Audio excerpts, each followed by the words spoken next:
행복의 행은 다행에서 왔다고 합니다. 그래서 행복한 삶이란 큰 기쁨이 없어도 그저 하루하루가 무사히 지나가는 것, 그 자체로도 충분한 거라고 하죠. 그런 의미에서 저는 지금 정말 행복한 매일을 살고 있습니다. 하지만 이렇게 다행이고 감사한 하루를 맞이하기까지 저에겐 쉽지 않았던 시절도 있었습니다. 1997년 겨울 그 해를 저는 아마 평생 잊지 못할 겁니다. 그때 저는 초등학교 5학년이었고 세상 걱정이라고는 방학 때 뭘 하면 놀까 하는 게 전부였어요. 그러던 어느 날 TV에서 IMF라는 말이 들리기 시작했습니다. 뉴스에선 연일, 부도, 도산, 구조조정, 그리고 거리로 내몰린 사람들에 대한 이야기가 나왔어요. 그런 뉴스를 볼 때마다 전부 남의 일인 줄 알았습니다. 하지만 얼마 지나지 않아 뉴스 속에 나왔던 일이 저희 가족에게도 일어났습니다. 공장을 운영하던 아버지 역시 IMF의 여파를 피하지 못하셨거든요. 공장이 부도가 나면서 모든 걸 잃었고 집도 재산도 어머니의 폐물까지 정리해 빚을 갚고 난 뒤엔 낯선 동네의 작은 단칸방으로 이사하게 됐습니다. 그 후 아버지는 충격에서 헤어나지 못한 채 몇 년 동안 술로 시간을 버티셨고 끝내 병을 얻어 세상을 떠나셨어요. 그때부터 어머니가 가장이 되셨습니다. 힘든 와중에도 웃음을 잃지 않으시려 했던 어머니는 제게 늘 괜찮다고 말씀하셨지만 고등학생이 된 저는 그 말이 괜찮지 않다는 걸 알아차릴 수 있었습니다. 그래서 저는 학교를 마치고 주유소 아르바이트를 하며 조금이라도 보탬이 되려 했습니다. 그날도 알바를 마치고 집으로 돌아오던 길이었어요. 달동네로 향하는 가파른 오르막길 초입에서 알고 지내던 고물상 할아버지를 만났습니다. 할아버지는 커다란 리어카를 끌며 힘겹게 언덕을 오르고 계셨어요. 저는 얼른 달려가 뒤에서 리어카를 밀었습니다. 할아버지 저예요. 재성이요. 제가 밀어드릴게요. 할아버지는 제 얼굴을 보시고는 고개를 절레절레 흔드시며 말씀하셨습니다. 아이고 재성이구나. 너도 일하고 와서 피곤할 텐데 그만해라. 매번 이렇게 안 도와줘도 돼. 나 혼자도 할 수 있어. 아니요. 오르막길 경사가 너무 심해요. 저도 어차피 그 길로 가니까 할아버지 댁까지 밀어드릴게요. 그렇게 저는 한참 동안 리어카를 밀어드렸고 드디어 꼭대기에 있는 할아버지 집 앞에 도착했습니다. 할아버지는 리어카 안에서 낡은 책 몇 권을 꺼내 제게 건네셨습니다. 재성아 고생했다. 고마워. 매번 이렇게 도와주는데 내가 달리 줄 건 없고. 자, 이거 받아라. 오늘 주운 책들인데 너 같은 학생에겐 책이 제일 필요하지 않겠니? 내겐 그냥 종이 조각이지만 너한테는 좀 더 쓸모있지 않을까 싶다. 저는 감사하다고 인사하고 책들을 품에 안고 집으로 돌아왔습니다. 당시 저는 어머니의 병원비와 밀린 월세 때문에 걱정이 한가득이었습니다. 마침 밀린 월세로 집주인에게 한 소리 듣고 있는 어머니를 보게 되자 할아버지께 받은 책이라도 팔아 돈을 보태고 싶었죠. 그래서 다음날 동네 어귀에 있는 작은 헌책방을 찾았습니다. 헌책방 주인께 책을 내밀자 그는 무심히 책 몇 권을 넘기다가 그중 한 권을 펴본 순간 갑자기 눈이 휘둥그레지더니 기함하며 자리에서 벌떡 일어났습니다. 저는 집에서 복덩이로 불렸습니다. 어머니 말씀으로는 제가 태어나고부터 아버지의 공장이 잘 되기 시작했기에 그런 별명이 붙었다고 했습니다. 그래서 어린 시절 저는 부족한 것 없이 자랐습니다. 공장이 엄청나게 큰 규모는 아니었지만 세 식구가 살기엔 전혀 부족함이 없었죠. 넓은 집, 좋은 음식, 값비싼 옷, 갖고 싶은 건 웬만하면 다 가질 수 있었어요. 그리고 저는 그게 세상 사람들 모두가 누리는 당연한 일인 줄 알았습니다. 아버지는 무뚝뚝한 분이셨지만 자신만의 방식으로 아들에 대한 애정을 표현하셨습니다. 어느 날 학교를 마치고 집에 돌아오니 마당에 보지 못했던 자전거 한 대가 놓여 있었습니다. 제가 몇 달째 갖고 싶다고 졸라댔던 바로 그 모델이었죠. 너무 기뻐서 소리를 지르며 자전거 앞으로 달려갔는데 마침 아버지가 마당으로 나오셨습니다. 재성아, 그 자전거가 그렇게 좋으냐? 엄마 말씀 잘 듣고 공부 열심히 하라고 아버지가 사주는 거야. 말 안 듣고 사고 치면 당장 압수다. 알겠어? 그게 아버지의 방식이었습니다. 살갑거나 다정하진 않으셨지만 제가 했던 말을 늘 기억해 주셨고 기억한 것을 조용히 행동으로 보여주는 분이었죠. 물건만 사주고 자식에게 무심한 그런 부모도 아니셨어요. 혼낼 땐 정말 무섭게 혼내셨고 일 때문에 일찍 나가시고 늦게 들어오셔서 얼굴을 자주 보지 못했지만 신기하게도 제가 어떻게 지내는지는 다 알고 계셨어요. 제게 아버지는 세상 누구보다도 크고 강해 보였고 어른이 되면 아버지 같은 사람이 되고 싶다고 생각했습니다. 가장 존경하는 사람이 누구냐고 묻는다면 망설이지 않고 우리 아버지요라고 대답하던 그런 아이였어요. 그렇게 남부럽지 않은 나날을 보내던 어느 겨울, 제 인생을 뒤흔드는 일이 일어났습니다. 1997년 겨울방학을 앞두고 이번 방학엔 아버지께 스키장에 가자고 졸라볼까 그런 설레는 상상을 하며 지내고 있던 어느 날이었습니다. 학교를 마치고 집에 들어섰는데 평소 같으면 공장에 계셔야 할 아버지가 거실 소파에 앉아 계셨습니다. 표정은 무겁고 심각했습니다. 그 옆에 앉은 어머니도 얼굴이 굳어있긴 마찬가지였고요. 제가 집에 들어선 걸 본 어머니는 갑자기 대화를 끊고 어색하게 웃으며 말씀하셨습니다. 재성이 언니, 그게 아버지가 오늘 좀 일찍 퇴근하셨단다. 방에 들어가서 쉬고 있어.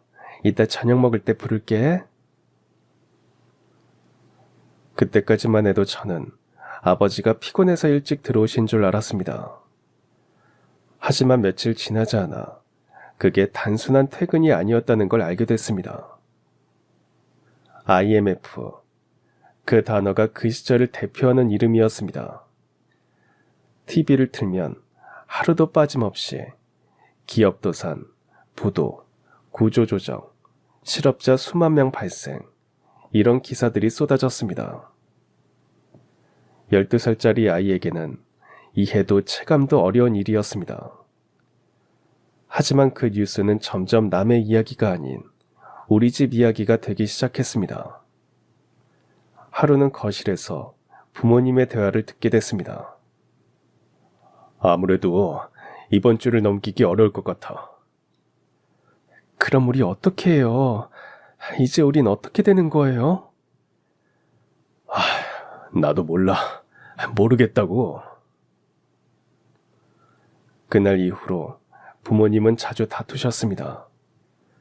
집안엔 점점 침묵과 한숨이 가득해졌고 당당하던 아버지의 모습은 사라졌어요. 결국 아버지의 공장은 문을 닫았고 집도 은행에 넘어갔습니다. 어머니는 자주 눈물을 흘리셨고 아버지는 술을 드시는 날이 늘어났습니다. 그리고 우리는 정들었던 집을 떠나 낯선 동네의 허름한 단칸방으로 이사를 갔습니다. 저희 가족은 그렇게 조금씩 무너지기 시작했습니다. 처음에 아버지는 공장이 무너진 뒤에도 포기하지 않으셨습니다. 가족을 위해 다시 일어서 보려고 여러 곳에 일자리를 알아보셨죠. 하지만 그 시절은 모두가 힘든 때였습니다. IMF라는 이름 아래 수많은 가장들이 거리로 내몰리고 있었고 아버지 역시 예외는 아니었습니다. 아무리 발버둥 쳐도 되는 일이 없자 아버지는 점점 말수가 줄어들었고 밤이면 술을 찾기 시작하셨습니다. 엄마는 그런 아버지를 걱정하면서도 참고 또 참으셨습니다. 그러다 한 번은 참지 못하고 술병을 거두며 조심스레 말씀드린 날도 있었습니다.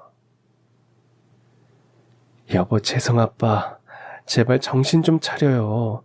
술도 이제 그만 마시고. 언제까지 이렇게 계실 거예요? 재성이도 벌써 중학생이에요. 뭐라도 다시 해보셔야죠. 내가 지금 술 말고 뭘 할 수 있는데? 어? 나가봤자 누가 날 받아줘. 어차피 나가봤자 소용없어. 당신이 뭘 알기나 해? 잔말 말고 술이나 더 가져와. 그날 이후로 부부싸움은 점점 잦아졌고 집안은 점점 더 무거운 침묵과 한숨으로 가득해졌습니다. 당당하던 아버지의 모습은 사라졌고 남은 건 술에 취한 채 세상과 자신을 원망하는 남자 한 사람뿐이었습니다. 결국 엄마가 직접 일을 나가시기로 결심하셨습니다. 동네 식당에서 허드렛 일을 하며 가족의 생계를 이어나가셨죠. 하지만 엄마의 품삯만으로는 턱없이 부족했습니다. 그러던 어느 날이었습니다. 또다시 술에 잔뜩 취한 아버지가 들어오셔서 술 살 돈을 내놓으라며 주정을 부렸습니다. 어머니는 더 이상 참지 못하고 소리치듯 말하셨습니다. 여보, 제발 그만 좀 마셔요. 지금 술 살 돈도 없어요. 정말 없다고요. 이제 돈 번다고 눈에 뵈는 게 없나 보지? 잔말 말고 돈 내놔, 어? 돈 어디 있어? 아버지는 방을 헤집기 시작했습니다. 서랍도 열고 옷장을 뒤지고 심지어 장판까지 뒤집어가며 마치 술 없이는 숨도 못 쉬는 사람처럼 광적으로 돈을 찾아 헤매셨습니다. 그러다 결국 제 가방 속에 넣어둔 학교 급식비 봉투를 찾아내셨습니다. 안 돼요. 그건 안 돼요. 그거 우리 재성이 급식비예요. 안 그래도 벌써 3달이나 밀렸단 말이에요. 제발요, 여보. 어머니가 빌어봐도 소용없었습니다. 아버지는 흔들리는 손으로 그 돈을 움켜쥐고 나가버리셨고 남겨진 엄마는 아무 말 없이 고개를 떨군 채 눈물만 흘리셨습니다. 그렇게 몇 년이 흘렀고 아버지는 결국 술 없이는 살 수 없는 사람이 되어버렸습니다. 몸은 점점 망가져갔고 언젠가부터는 눈빛조차 흐려져 있었습니다. 그리고 어느 날 갑작스레 들이닥친 심장마비로 아버지는 세상을 떠나셨습니다. 의사 선생님은 과도한 음주로 인한 알코올성 심장 이상이 원인이라고 말했습니다. 장례를 마친 뒤 어머니는 아버지 영정사진을 바라보다가 조용히 말씀하셨습니다. 재성아, 너희 아버지 참 불쌍한 사람이야. 너무 미워하지는 마라. 삶이 너무 갑자기 힘들어져서 그 사람도 어쩔 수 없었던 거겠지. 우리 아버지 잘 보내드리자. 후회 없도록 따뜻하게. 어머니의 말씀에 저는 고개를 끄덕였고 어머니는 흐르는 눈물을 닦으셨습니다. IMF를 겪고 아버지가 돌아가신 이후 가장 많이 달라진 사람은 바로 어머니였습니다. 예전엔 집안에서 살림만 하시던 전형적인 가정주부였지만 아버지가 쓰러지고 집까지 잃게 되면서 어머니는 스스로 모든 짐을 짊어지기로 결심하신 듯 했어요. 어느 날 이른 저녁이었어요. 어머님 마른 손으로 제 머리를 쓰다듬으며 말씀하셨습니다. 재성아, 엄마 내일부터 새벽에 일 나가야 해. 그러니까 아침은 혼자서 챙겨 먹고 학교 잘 가야 해. 알겠지? 엄마, 그 새벽 일 그만두시면 안 돼요? 너무 무리하시는 것 같아서 걱정돼요. 이렇게라도 안 하면 빚은 어떻게 갚고 월세는 어떻게 내니? 그리고 앞으로 네 학비 되려면 엄마가 일을 해야지. 괜찮아. 엄마는 튼튼해. 너는 아침 꼭 챙겨 먹고 지각하지 말고 학교 가. 어머니는 새벽에는 빌딩 청소, 낮에는 백반집 서빙, 저녁에는 고깃집 주방 일을 하셨습니다. 하루 종일 서서 일하고 또다시 새벽에 일어나셨죠. 그렇게 몸이 10개라도 부족한 삶을 살았지만 우리 형편은 쉽게 나아지지 않았습니다. 결국 단칸방마저도 감당하기 어려워졌고 우리는 달동네로 이사하게 되었습니다. 골목마다 빨래가 널려 있고 계단은 낡아 삐걱거리는 동네가 참 낯설었습니다. 이사 첫날, 어머니는 구석진 방에 앉아 묵묵히 살림을 정리하던 손을 멈추고 저를 보며 미안한 듯 말씀하셨습니다. 재성아, 이런 데서 살게 해서 미안하다. 엄마가 좀 더 잘했으면 이렇게까지는 안 됐을 텐데. 엄마가 왜 미안해요? 전 진짜 괜찮아요. 오히려 제가 아무것도 못 도와드려서 죄송해요. 아니야, 그런 생각 하지 마라. 지금 재성이 네가 해야 할 일은 딱 하나야. 공부 열심히 하는 거. 너만 잘 자라주면 엄마는 그걸로 충분해. 그날 이후 저는 엄마를 실망시키지 말자는 생각 하나로 공부에 매달렸습니다. 형편이 어려워 학원을 다닐 수는 없었지만 학교 수업은 하나라도 놓치지 않으려고 애썼고 집에 오면 곧장 책상 앞에 앉았습니다.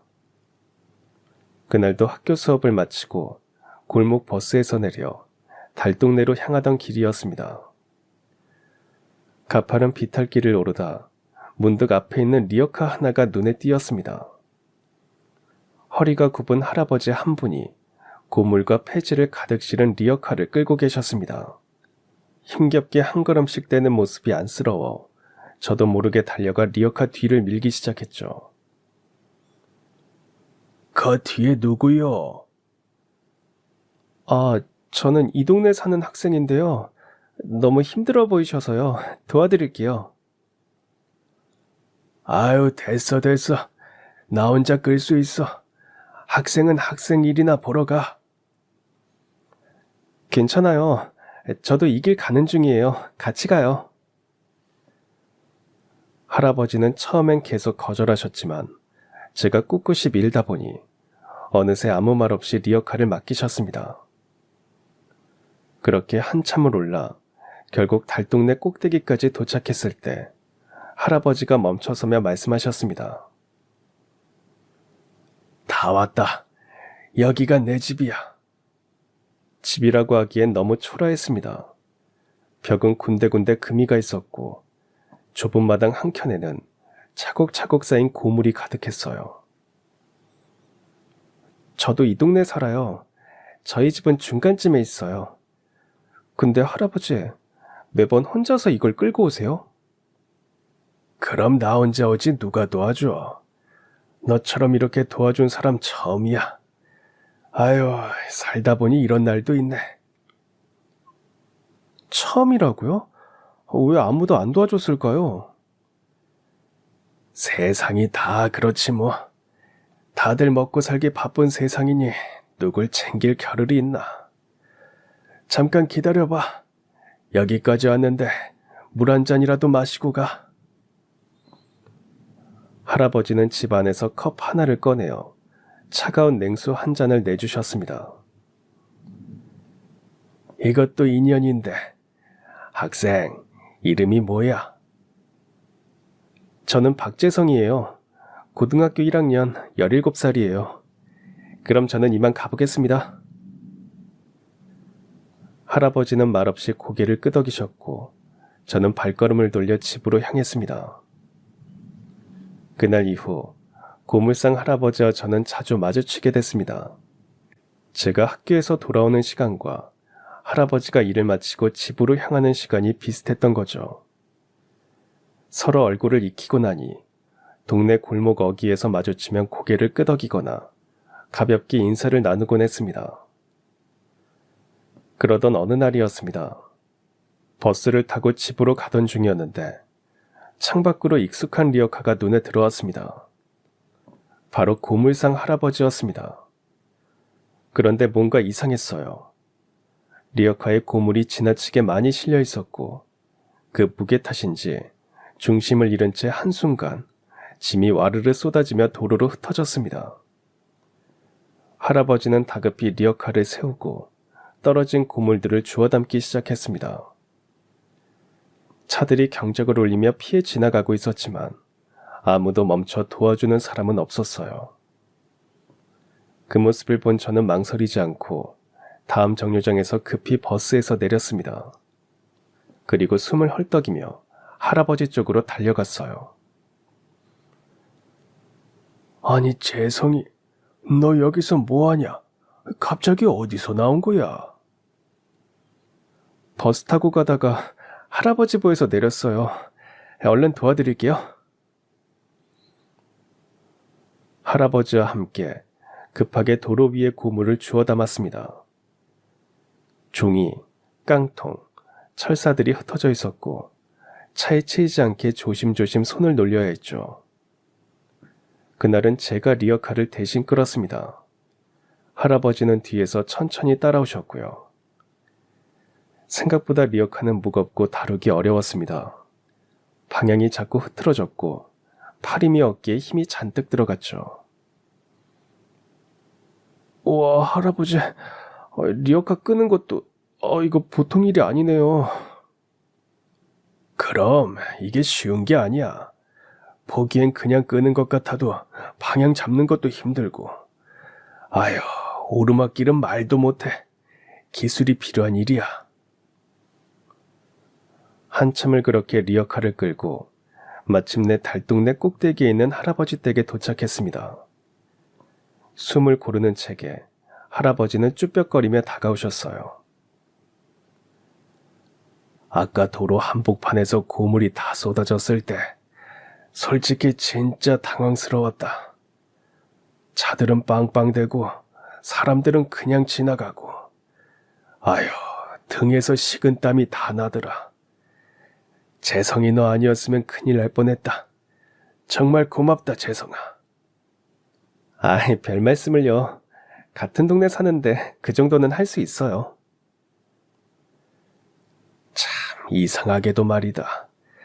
재성이 너를 보면 내 아들이 생각나. 정이 많고 어려운 사람 보면 그냥 못 지나치는 게 아주 그냥 꼭 닮았어. 그 말을 들으니 왠지 모르게 가슴이 뭉클해졌습니다. 할아버지 알게 된 이후 한 번도 가족에 대한 이야기는 들어본 적이 없어서 궁금해졌습니다. 할아버지, 아드님이 계셨어요? 할아버지는 잠시 망설이다가 고개를 천천히 끄덕이셨습니다. 그럼 나도 한때는 가족이 있었지. 아내도 있고 아들도 있었어. 있었다는 말이 마음에 걸렸습니다. 말투에서 짙은 그리움과 아픔이 느껴졌거든요. 지금은 다들 어디 계세요? 할아버지는 한숨을 내쉬며 담담히 이야기를 꺼내셨습니다. 아휴, 우리 애엄마는 진작 세상을 떠났고 그 뒤부터는 내가 하나 남은 아들 키웠지. 근데 IMF 때였어. 우리 아들이 좋은 대학 졸업하고 장사한다고 나섰는데 하필 그 시기에 나라 경제가 무너지면서 사업도 망해버린 거야. 가진 돈을 다 쏟아부었고 빚까지 내봤지만 결국 아무것도 못 지켰어. 그러다가 그만 교통사고로 먼저 갔어. 한참 젊은 나이에. 저는 그 순간 아버지가 떠올랐습니다. 그리고 할아버지의 말에 깊은 동질감이 생겼어요. 할아버지, 저도 알아요, 그 마음. 저희 아버지도 IMF 때 힘든 일을 겪으셨거든요. 할아버지는 한참 제 얼굴을 바라보시더니 용기를 내려는 듯 말씀하셨습니다. 그래도 살아있는 사람은 살아야지. 그러면 언젠간 좋은 날이 오겠지. 안 그러냐? 그리고 할아버지와 대화를 마치고 그 후 집으로 돌아왔을 때는 평소라면 고깃집에서 일하고 계실 어머니가 집에 계셨습니다. 이렇게 누군가 집에서 저를 맞아주는 건 정말 오랜만이었어요. 재성아, 왜 이제 와? 오랜만에 같이 저녁 먹으려고 기다리고 있었는데. 엄마, 오늘 일찍 끝나셨어요? 아, 고깃집에 수도 문제가 생겨서 오늘이랑 내일은 쉬게 됐어. 근데 왜 이렇게 늦었어? 저기 꼭대기 사시는 고물상 할아버지 있잖아요. 도로에 고물을 쏟으셔서 그거 도와드리느라 좀 늦었어요. 그래? 아유, 잘했다. 안 그래도 어려운데 서로 도우며 살아야지. 어머니는 부엌으로 가셔서 저녁을 준비하시고 저는 교복을 갈아입으러 방으로 들어갔습니다. 그런데 갑자기 부엌 쪽에서 유리 깨지는 소리가 났습니다. 놀라서 뛰어나가 보니 어머니가 바닥에 쓰러져 계셨습니다. 어머니는 가슴을 부여잡고 그대로 바닥에 주저앉아 계셨습니다. 저는 손이 벌벌 떨리는 와중에도 119에 전화를 걸었어요. 구급차가 도착하기 전까지 그 짧은 시간 동안 저는 태어나서 처음으로 신에게 기도했습니다. 제발, 제발 어머니만은 데려가지 말아주세요. 그렇게 간절히 빌었습니다. 병원에 도착해 이것저것 검사를 받은 뒤 의사 선생님이 말씀하셨습니다. 환자분의 병명은 협심증입니다. 심장의 혈관이 좁아지면서 산소 공급이 원활하지 않게 되는 상태죠. 지금은 다행히 초기 단계라 약물로 조절이 가능합니다. 다만 무리하거나 스트레스를 받으면 상태가 급격히 나빠질 수 있어요. 가까이서 지켜보시고 절대 무리하게 일하게 두면 안 됩니다. 큰 병이 아니라는 말에 안도했지만 곧바로 다른 걱정이 밀려왔습니다. 약값이 문제였습니다. 협심증 약이 한두 번 먹고 마는 게 아니었거든요. 평범한 진통제가 아니라 매달 꾸준히 사 먹어야 하는 고가의 약이었습니다. 병원에서 돌아와 어머니를 조심스레 방에 눕히고 저는 이야기를 꺼냈습니다. 엄마, 오늘 의사 선생님 말 들으셨죠? 스트레스 받으면 안 된대요. 그러니까 제발 일 좀 줄이세요. 재성아, 어떻게 일을 줄이겠어. 약값이 만만치 않아. 우리 사정의 그 돈 어떻게 감당하니? 엄마, 그러면 저녁에 나가는 고깃집 일만이라도 그만두세요. 대신 제가 아르바이트 할게요. 넌 공부가 먼저지. 엄마는 아직 괜찮아. 약도 먹고 있고. 공부는 알바하면서도 할 수 있어요. 나중에도 할 수 있고요. 근데 엄마가 안 계시면 전 아무것도 못해요. 한참을 설득하고서야 어머니는 마지못해 고깃집 일을 그만두기로 하셨고 그날부터 저는 근처 주유소에서 밤마다 아르바이트를 시작했습니다. 낮엔 학교, 밤엔 일. 몸은 힘들었지만 마음은 조금 놓였어요. 며칠 후 아르바이트를 마치고 돌아오는 길에 리어카를 끌고 가는 고물상 할아버지를 오랜만에 만났습니다. 할아버지, 제가 좀 도와드릴게요. 어이, 재성이구나. 고맙다. 근데 요즘 얼굴이 잘 안 보이던데 무슨 일 있냐? 주유소에서 아르바이트 시작했어요. 엄마가 요즘 몸이 안 좋으셔서요. 협심증이래요. 아이고, 그랬구나. 그래서 네가 돈 번다고 나선 거야? 네, 엄마 약값이 꽤 돼서요. 엄마도 저렇게 아프신데 공부만 하고 있을 순 없더라고요. 제가 할 수 있는 건 해야죠.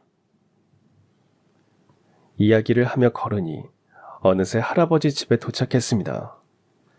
할아버지는 자신의 가방에서 작은 병을 몇 개 꺼내셨어요. 재성아, 이거 피로회복제야. 내가 아는 사람이 준 건데 너 가져가라. 밤에 일하다가 힘들면 하나씩 마셔. 그렇게 집으로 돌아왔는데 집안이 조용했습니다. 거실 불은 꺼져 있고 신발장엔 어머니 신발이 없었어요. 불안한 마음으로 기다리기를 몇 시간. 밤 11시가 훌쩍 넘은 시간에 어머니가 들어오셨습니다. 문을 열자마자 어머니에게서는 고기 냄새가 풍겨왔어요. 엄마, 지금 고깃집 다녀오신 거예요? 관두셨다고 했잖아요. 재성아, 그게 그 집 사장님이 마지막으로 한 달만 도와달라고 해서 그동안 같이 일했던 정이 있지 단번에 거절을 못하겠더라고. 엄마, 그렇게 일하시다 또 쓰러지시면 어쩌려고요?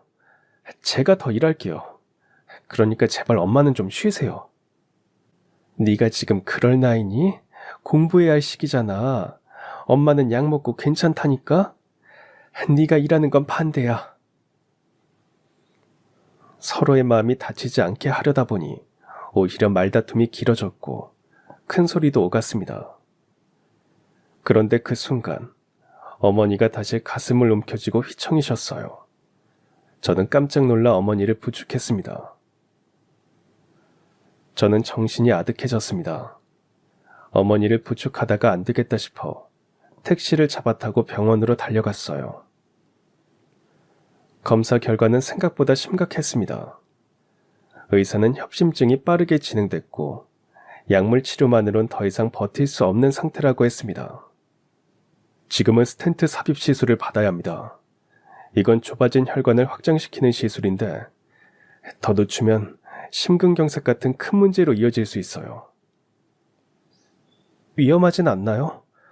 그거 하면 엄마 괜찮아지시는 거죠? 시술 자체는 많이 하는 안전한 방식이지만 지금 상태로는 하루라도 빨리 받는 게 좋습니다. 그 말을 듣고 저는 멍하니 앉아 있었습니다. 의사 선생님의 설명도 주변 소리도 다 흐릿하게만 들렸어요. 머릿속엔 단 하나의 단어만 맴돌았습니다. 돈.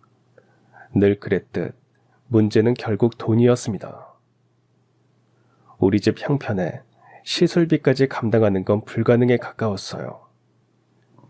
어머니 상태는 시급한데 당장 병원비를 마련할 방법이 보이질 않았죠.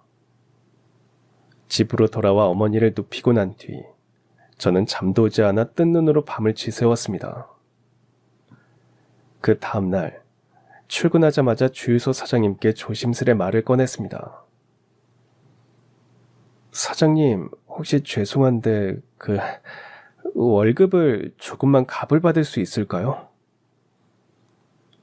사장님은 잠시 저를 빤히 보더니 생전 처음 들어보는 단어라는 듯 짧게 대답하셨습니다. 뭐? 갑을? 네, 정말 급한 사정이 생겨서요. 어머니께서 몸이 안 좋으신데 시술을 받으셔야 해가지고요. 그 순간 사장님의 표정이 굳어졌습니다. 그는 의자에 몸을 기대며 고개를 저었습니다. 재성아, 너 아직 일한 지 한 달 간 넘었지 않았냐? 그런 너를 내가 뭘 믿고 가부를 해줘? 입장 바꿔 생각을 해봐. 네가 나라면 그럴 수 있겠어? 네, 알겠습니다. 죄송해요. 괜한 말씀 드렸네요. 사무실 문을 조용히 닫고 나오는데 등 뒤로 사장님의 한마디가 들렸습니다. 요즘 애들은 참 맹랑해. 가불이라니. 일한 지 얼마나 됐다고. 아유 참나. 그 말이 제 가슴을 툭 치고 지나갔습니다. 창피함과 분노, 서러움이 한꺼번에 밀려왔지만 아무 말도 할 수 없었어요. 하루라도 빨리 병원비를 마련해야 하는데 방법이 떠오르질 않았습니다. 어머니는 날이 갈수록 더 지쳐 보였고 그 모습을 보면 제 마음도 함께 무너져 내렸습니다. 괜히 집에 가기 두려워 골목 초입에 앉아 한참을 그렇게 멍하니 시간을 보냈습니다. 그때 저 멀리서 리어카를 끌고 지나가는 고물상 할아버지의 모습이 보였습니다. 평소처럼 리어카에는 고물들이 산처럼 쌓여 있었고 할아버지는 그것을 묵묵히 끌고 가고 있었어요. 제가 인사하기 전까지 저를 보지 못하고 그냥 지나치시더군요. 저는 조용히 리어카 뒤를 붙잡고 밀어드렸습니다. 할아버지, 오늘은 고물이 꽤 많은데요? 재성이었구나. 오늘은 운이 좋았어. 모아둔 거랑 이것까지 팔면 이번 달은 그래도 조금은 숨통이 트일 것 같다. 할아버지의 목소리는 평소보다 가볍고 밝았습니다. 저도 예전 같았으면 맞장구 치며 웃었을 테지만 그날은 그러지 못했어요. 달라진 태도가 이상했던 탓인지 할아버지가 곧 눈치를 채셨습니다. 재성아, 너 오늘 무슨 일 있니? 아까부터 말수가 없네. 아니에요. 별일은 아니고 그냥 엄마 병원비 걱정이 돼서요. 그 한마디에 할아버지는 아무 말도 하지 않으시고 리어카만 묵묵히 끌었습니다. 그 침묵이 오히려 더 따뜻하게 느껴졌어요. 어느덧 할아버지 댁 앞에 도착하자 저는 인사드리고 돌아서려 했습니다. 그런데 할아버지께서 저를 부르셨어요. 재성아, 잠깐만. 이거 좀 가져가라. 그리고 리어카 안에서 잘 챙겨둔 헌책 몇 권을 꺼내셨습니다. 이건 책이네요? 웬 책이에요? 오늘 고물 줍다가 같이 주운 거야. 보니까 상태도 괜찮더라고. 먼지만 좀 털어내면 읽을만해. 책을 고물로 넘기긴 좀 그렇잖냐. 전에 보니까 너 책도 좋아하는 것 같던데. 가져가서 읽어봐. 네. 감사합니다, 할아버지. 입으로는 감사하다고 했지만 솔직히 그 순간엔 책이 눈에 들어오지 않았어요. 그땐 책을 읽을 여유도 마음도 없었거든요. 시술비는커녕 오늘 하루도 버텨내기 벅찼으니까요. 책을 품에 안고 터덜터덜 집으로 향했습니다. 집에 가까워질수록 뭔가 이상한 기분이 들었어요. 문을 열자 마당에 서 있는 낯익은 얼굴이 눈에 들어왔습니다. 집주인이었어요. 어머니와 이야기를 나누고 계셨죠. 재성엄마, 월세가 벌써 3달째 밀렸어요. 어려운 사정 있는 거야 알지만 나도 먹고 살아야 하잖아요. 이번 달까지만 기다릴게요. 그 이상은 힘들어요. 알겠죠? 어머니는 고개를 깊이 숙인 채 연신 죄송하다고만 하셨습니다. 그 모습에 가슴이 또 한 번 무너졌습니다. 사모님 정말 죄송해요. 이번 달 안으로 꼭 정리할게요. 집주인이 돌아간 뒤에도 어머니는 오랫동안 창밖만 바라보셨습니다. 저는 말없이 어머니 옆에 앉아 고물처럼 품에 안고 온 책들을 바라봤습니다. 시술비, 약값, 밀린 월세, 하나같이 감당하기 어려운 무게들이 제 어깨 위에 덕지덕지 얹혀있는 기분이었습니다. 그날 밤 저는 잠들기 전까지 같은 상상을 반복했습니다. 내일 아침 누가 집 앞에 돈다발 하나 놓고 갔으면 좋겠다. 말도 안 되는 상상임을 알면서도 그게 절박한 제 마음의 유일한 도피처였습니다. 그날도 밤새 돈 걱정에 제대로 잠을 못 잤습니다. 학교에 가는 발걸음조차 무거웠어요.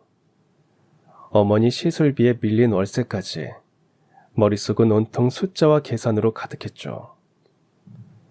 학교 가는 길 동네 어귀를 지나는데 한켠에 있는 헌책방 간판이 눈에 들어왔습니다. 몇 번 지나치기만 했던 곳이었는데 유독 그날따라 유리문에 붙어있는 작은 문구가 시선을 끌었어요.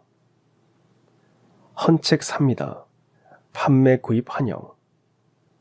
그걸 본 순간 어제 고물상 할아버지께 받았던 책들이 떠올랐습니다.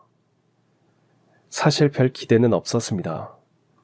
고작해야 몇천 원, 많아야 10,000원 남짓이겠지 싶었죠. 그렇다 해도 제게는 그 단돈 몇천 원도 절실했기에 팔아봐야겠다는 생각이 들었어요. 그래서 학교 수업이 끝나자마자 서둘러 집에 들렀고 책을 가방에 넣은 뒤 책방으로 향했습니다. 작은 간판 아래로 들어서자 문에 매달린 방울이 맑은 소리를 냈고 책방 안쪽에 앉아있던 사장님이 고개를 들고 저를 반겼습니다.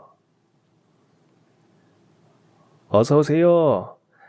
우리 학생은 무슨 책 찾으시나? 참고서? 아니요. 책을 사러 온 건 아니고요. 팔려고요. 그래요? 어디 한번 보자. 어떤 책인지 한번 볼까? 사장님은 살짝 놀란 듯 고개를 끄덕이더니 손짓으로 책을 내보이라 하셨습니다.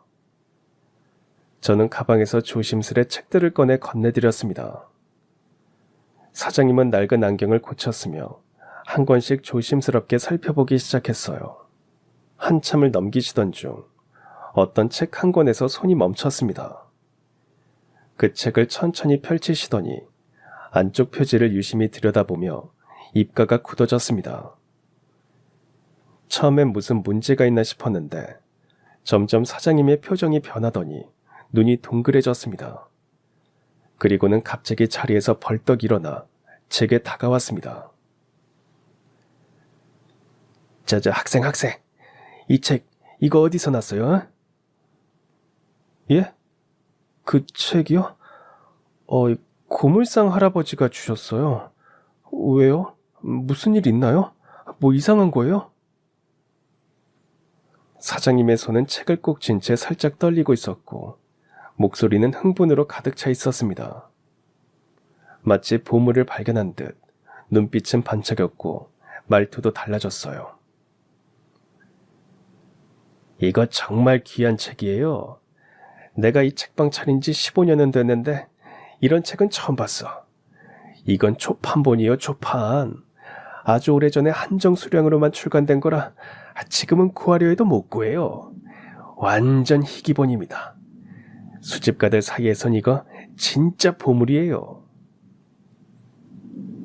저는 사장님의 말을 다 이해하진 못했지만 그 책이 그냥 헌 책은 아니라는 건 느낄 수 있었습니다. 그게 그렇게 좋은 책이에요? 좋고 말고 이건 잘만 팔면 최소 700은 받을 수 있어요.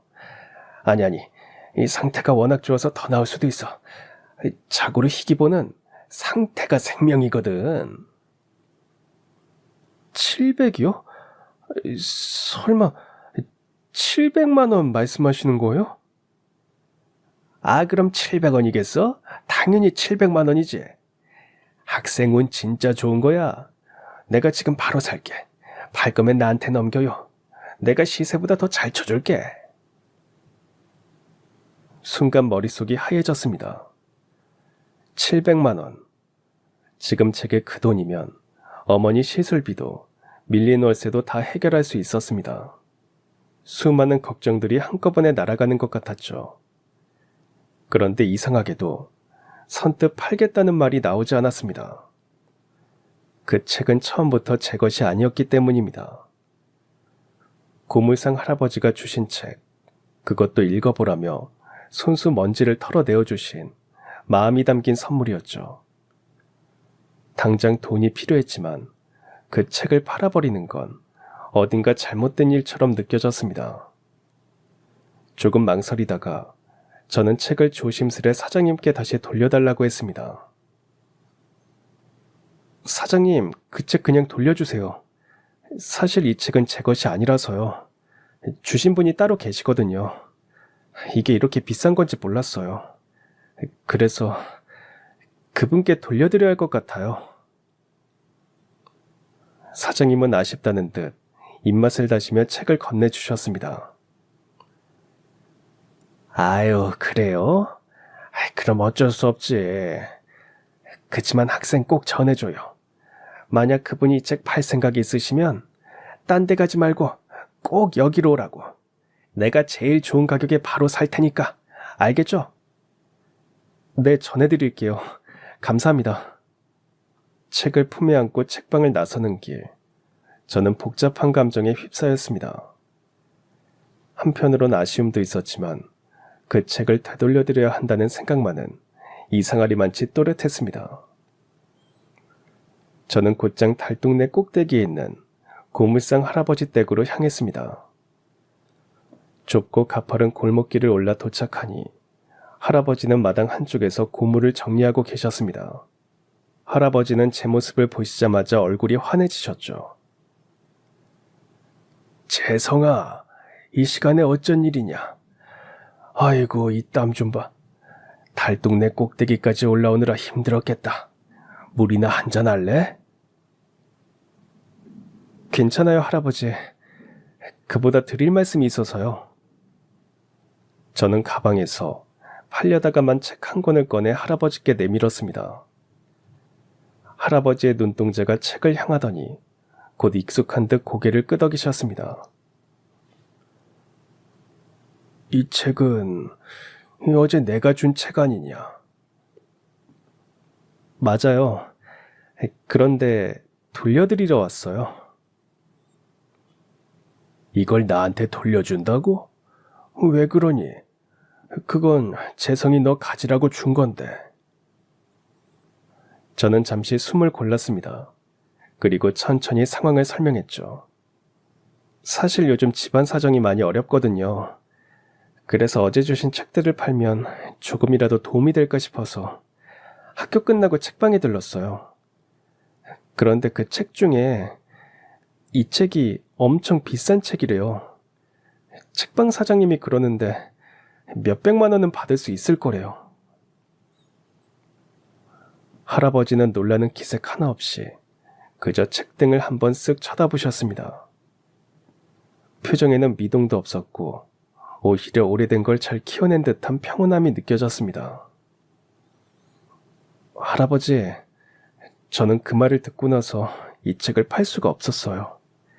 다시 돌려드려야겠다는 생각만 들더라고요. 할아버지도 이렇게 비싼 건 줄 모르고 저 주신 거잖아요. 근데 제가 그걸 팔아서 큰 돈을 갖는 건 뭔가 아닌 것 같아서요. 할아버지는 제 말을 다 듣고 난 후 한 박자 늦게 입을 여셨습니다. 재성아, 그 책 도로 가져가라. 네? 할아버지, 방금 다 들으셨잖아요. 이게 정말 비싼 책이라니까요? 할아버지는 고개를 끄덕이며 담담한 목소리로 말을 이었습니다. 그래도 말이다. 그 책은 내가 너한테 주면서 내 손을 떠난 거야. 고물 속에 섞여있던 그 책이 내게 왔을 땐 내 것이었지. 하지만 내가 너한테 가지라고 건넨 순간부터 그건 너의 것이야. 고맙다는 마음 하나로 준 건데 네가 그걸 되돌려 주러 왔다니. 나는 그 마음이 더 고맙구나. 하지만 제가 한 거라고는 할아버지 리어카 뒤에서 몇 번 밀어드린 게 전부인걸요. 그 순간 할아버지의 눈가가 잠시 흔들렸습니다. 그러다 이내 쓸쓸한 듯 따뜻한 미소가 번졌습니다. 아니다, 재성아. 넌 나한테 리어카만 민 게 아니야. 넌 내 말동무였고 내 하루의 기쁨이었고 내 손자 같은 존재였다. 요즘 세상에 누가 고물 줍는 늙은이 곁에 앉아서 얘기 들어주냐. 사람들이 다들 날 지나쳐도 너는 그러지 않았잖니. 할아버지의 그 말 한마디에 가슴 한구석이 저릿해졌습니다. 내가 그냥 웃으며 던졌던 인사와 짧은 말들이 할아버지에겐 얼마나 깊은 위로였는지 그제야 알게 됐죠. 할아버지, 정말 이 책 받아도 돼요? 그럼 그 책은 이제 재성이 네 거야. 그걸로 뭘 하든 그건 네 마음이란다. 할아버지의 말에 왈칵 눈물이 쏟아졌습니다. 집이 망하고 아버지가 돌아가시고 월세도 밀릴 정도였는데도 저희 모자를 도와줄 사람은 한 명도 없었습니다. 도와달라 말할 수 있는 사람도 없었고요.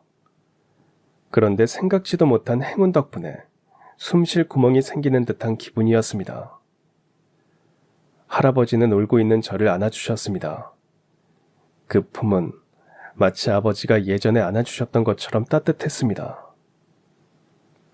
고물상 할아버지의 집을 나서자마자 저는 곧장 헌책방으로 달려갔습니다. 책방 사장님은 제 얼굴을 보자마자 반갑게 맞아주셨죠.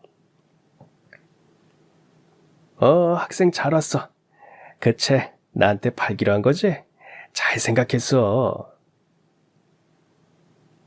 그날 저는 그 책을 책방에 넘기고 700만 원이라는 큰 돈을 받았습니다. 그리고 망설임 없이 그 돈으로 어머니의 협심증 시술부터 서둘러 진행했어요. 밀려있던 병원비와 월세도 해결할 수 있었죠. 다행히도 어머니는 시술을 잘 마치시고 눈에 띄게 건강을 회복하셨습니다. 그리고 돈의 출처를 알게 되자 태어나시자마자 저를 데리고 고물상 할아버지께 인사를 드리러 가자고 하셨습니다. 손에는 정성껏 만든 밑반찬 몇 가지를 들고서요.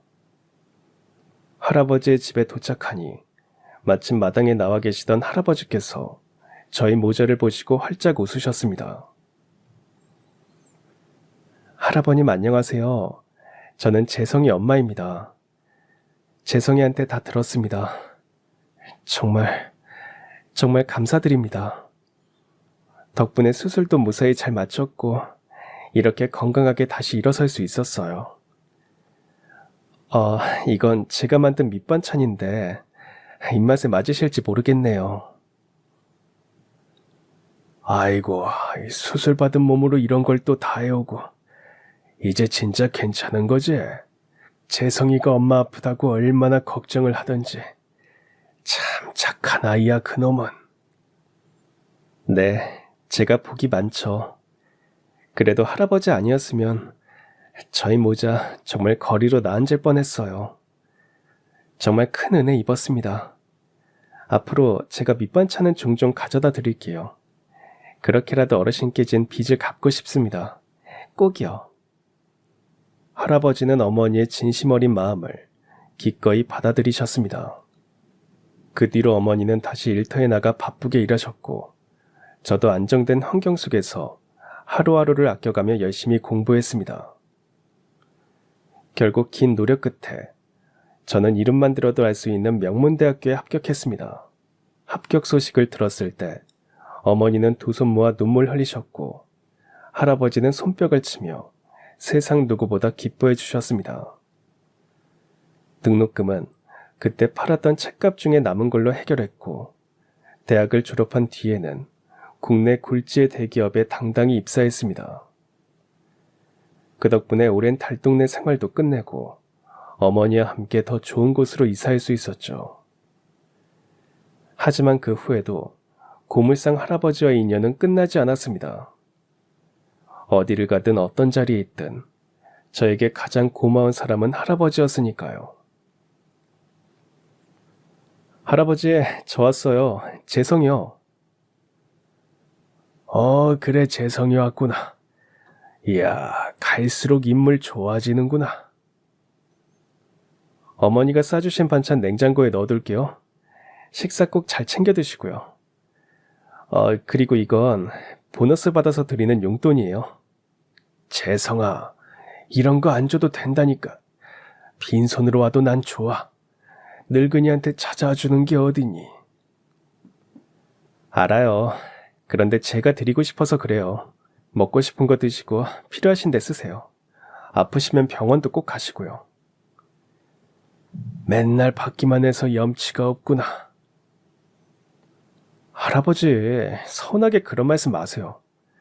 이 정도면 저도 할아버지 손자나 다름없잖아요.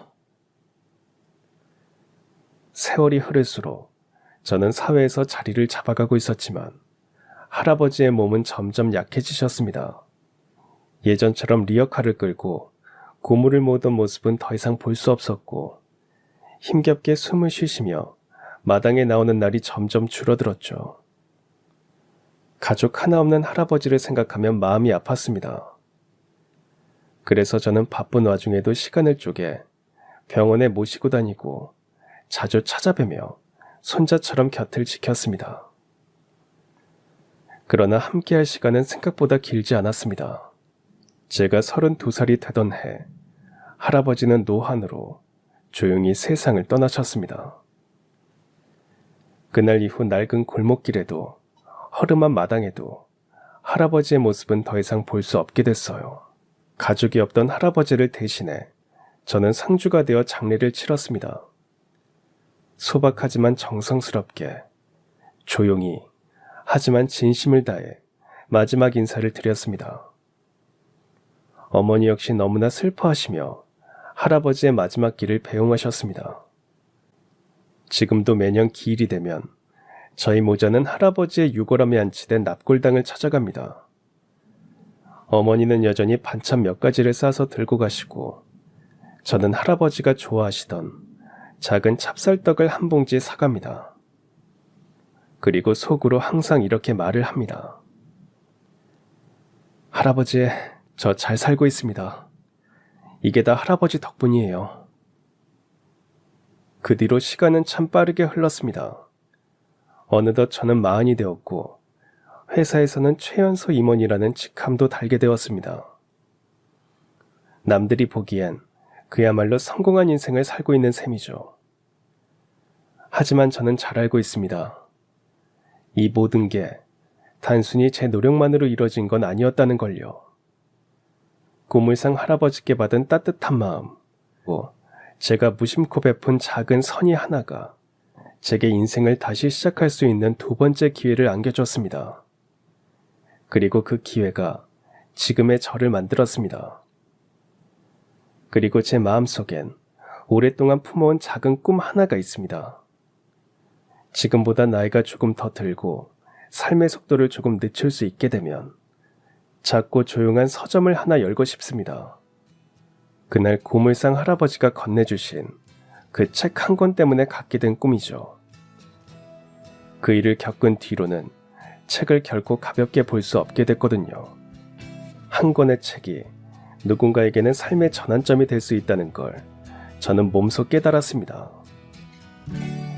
나중에 제가 차린 작은 서점에도 누군가 우연히 들어와 인생을 바꿀 책 한 권을 만나게 되기를, 마치 예전의 저처럼 잊고 있던 희망을 다시 꺼내들게 되기를 바라며 책들을 한 권 한 권 소중히 진열하고 싶습니다.